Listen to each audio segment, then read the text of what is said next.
السلام علیکم برادران و خواهران عالی قدر. بسیار در شبکه یوتیوب ما سوال ها شد که چگونه ما نالوگ ما رو برگردانیم، یعنی چگونه انداز، چگونه تکس رو برگردانیم. با ما راه آسانش یا راه آنلاینش با ما فهمونید، یعنی پیشکش کنید. خب دوستان، در اینجا پروگرامی وایت تکس سایت هست، یعنی وایت تکس پروگرامی آنلاینی هست. این طریقی الکترونی پشت می شود. البته شخصانی که 3 ماه کار کردگی هستند، 6 ماه کار کردگی هستند، به وطن برگشتگی هستند، همونها نلاکوشون گرفتگی نیستند.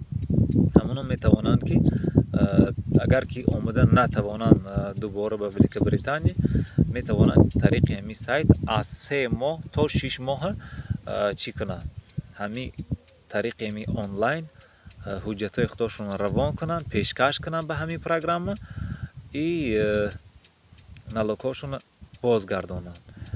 برای بازگرداندن نالوک چی لازم می شود؟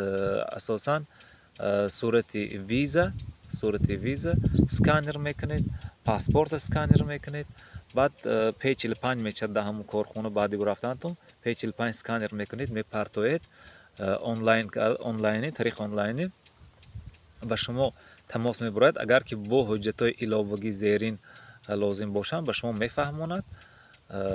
خب به همین طریق شما میتوانید که نالوگ خود را گردانید. باقی سوال ها باشن در کامنتاری ها نویسید، ما به شما جواب میگوییم یا اینکه جواب ویدیویی میکنیم. السلام علیکم و رحمت الله و برکاته.